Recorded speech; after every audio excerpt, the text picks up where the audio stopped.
Baik, di sini saya akan menjelaskan berkaitan dengan perkembangan ekonomi dari masa Orde Baru.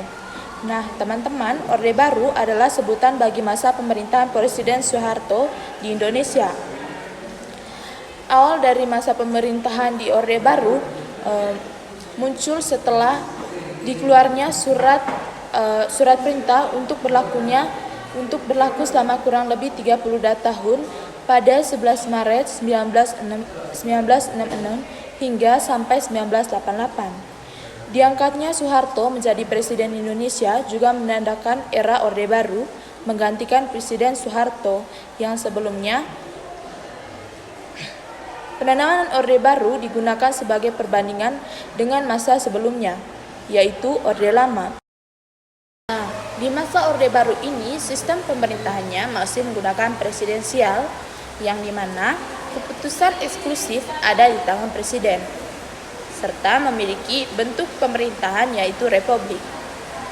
Dasar konstitusi dari negara Indonesia adalah Undang-Undang Dasar 1945. Pada masa Orde Baru, pemerintah menekankan pada adanya stabilitas nasional, baik dalam program politiknya dan juga rehabilitas ekonomi yang ada, serta berkepribadian dan juga fokus pada bidang sosial dan budaya.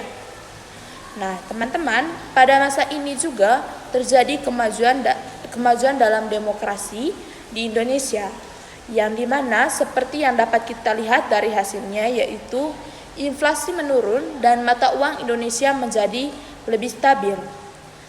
Nah, teman-teman, walaupun demikian, perkembangan tersebut, kekuasaan dari seluruh pemerintahan tetap berada pada saat itu ada di tangan presiden seutuhnya. Hal ini menyebabkan runtuhnya era Orde Baru dikarenakan adanya krisis moneter tahun 1997. Setelah adanya krisis tersebut, kondisi ekonomi negara Indonesia semakin memburuk. Hal ini bukan hanya di alam Indonesia saja, namun juga di berbagai negara lainnya. Jadi teman-teman, kondisi ini terjadi pada saat itu membuat korupsi, kolusi, serta nepotisme atau KKN menjadi semakin tinggi, serta angka kemiskinan juga sangat meningkat. Adanya ketimbangan yang mencolok antara kedua pihak tersebut, hingga memicunya gerakan demokrasi dalam rangka menuntut adanya perbaikan ekonomi dan juga reformasi total pada pemerintahan. Nah, teman-teman, jadi era Orde Baru yang ada berakhir pada tahun 1998 dengan pengunduran diri Soeharto sebagai presiden yang membuat kemunculan era reformasi. Jadi yang berikut ciri-ciri pemerintahan pada masa Orde Baru. Yang pertama, kuatnya pengaruh militer atau duifungsi ABRI.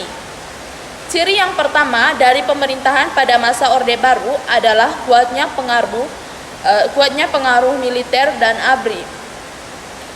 Hal ini memang sudah terlihat sejak Orde Lama, di mana dalam kabinet Dwi Kora berisikan dari banyak perwira tinggi Angkatan Darat. Namun, pada masa Orde Baru terjadi perubahan di mana fungsi ABRI dalam tingkat sipil menjadi lebih kuat lagi.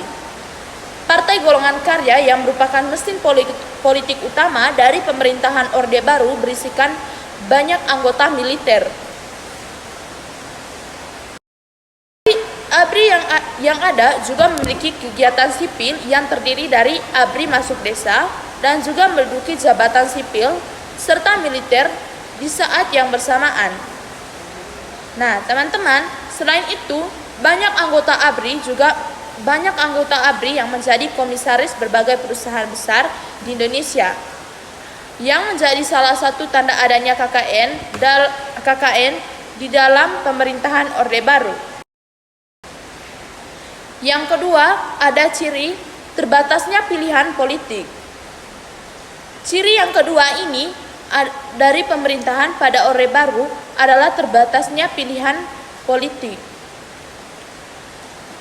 Hal ini dapat dilihat melalui pemilu pada tahun 1971 yang diikuti oleh setidaknya 9 partai politik serta 1 golongan karya, dan bandingan dengan pemilu pada tahun 1977 yang hanya diikuti oleh 2 partai politik, yaitu PDI dan PPP, serta 1 golongan karya. Hal yang terjadi ini dilakukan untuk membatasi adanya ideologi baru yang berkembang. Hal ini dikarenakan pemerintah mengira bahwa kekacauan yang terjadi di masa Orde Lama disebabkan oleh banyaknya ideologi baru yang berkembang. Penyederhanaan tersebut diharapkan dapat menciptakan kestabilan dalam politik pemerintahan. Yang ketiga, pembangunan yang masif. Ciri yang ketiga dari pemerintahan pada Orde Baru adalah pembangunan yang masif. Nah, hal ini dikarenakan pemerintah pada masa ini memfokuskan dan menjadikan pembangunan infrastruktur fisik sebagai prioritas utama. Nah, hal yang dilakukan ini merupakan sebuah respon dari adanya kekacauan ekonomi pada tahun 1965. Ya, pemerintah Indonesia membuka keran modal asing serta dalam negeri sebagai usaha untuk membuka pintu usaha di Indonesia. Diharapkan dengan adanya hal tersebut, pembangunan yang ada dapat berlangsung dengan lancar, serta perekonomian kembali normal. Yang keempat, pemerintahan sentralistik.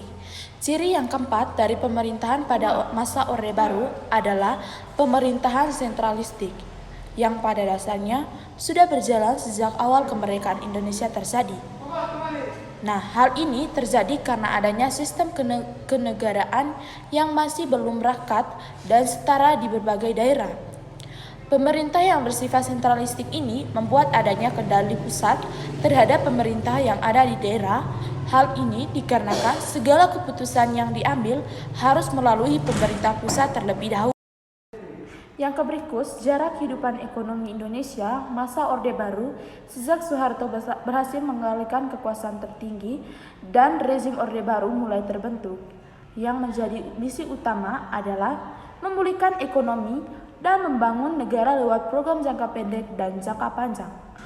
Program jangka pendek yang dimaksud yakni stabilitas dan rehabilitas ekonomi. Stabilitas ekonomi bertujuan untuk menekan inflasi yang pada 1966 mencapai angka 650%. Inflasi ditekan dengan cara menyumbangkan anggaran belanja negara dan memperbanyak pinjaman luar negeri. Di sisi lain, rehabilitas ekonomi dilakukan dengan merehabilitasi sarana prasarana dan alat produksi yang rusak secara fisik. Nah, pemerintah Soeharto juga melakukan rehabilitas dengan cara menjamin keamanan investor asing di Indonesia. Usai stabilisasi dan rehabilitas ekonomi dinilai sukses, Orde Baru lantas melakukan program jangka panjang sejak 1969. Program tersebut dinamai Rencana Pembangunan 5 Tahun atau Repelita. Nah, program yang kemudian berjalan sepanjang 5 tahun periode. Adapun rincian program Repelita adalah sebagai berikut. Repelita 1 dimulai tahun 1969 sampai 1973 berfokus pada rehabilitas prasarana penting sekaligus pembangunan iklim usaha dan investasi. Repelita yang kedua 1974 sampai 1979 dan Repelita 3 1979 sampai 1984 berfokus pada pencapaian pertumbuhan ekonomi, stabilitas nasional, dan pemerataan pembangunan dengan penekanan pada sektor pertanian dan industri yang mengolah bahan mentah menjadi bahan baku. Repelita 4 1984 sampai 1989 dan Repelita 5 1989 sampai 1994.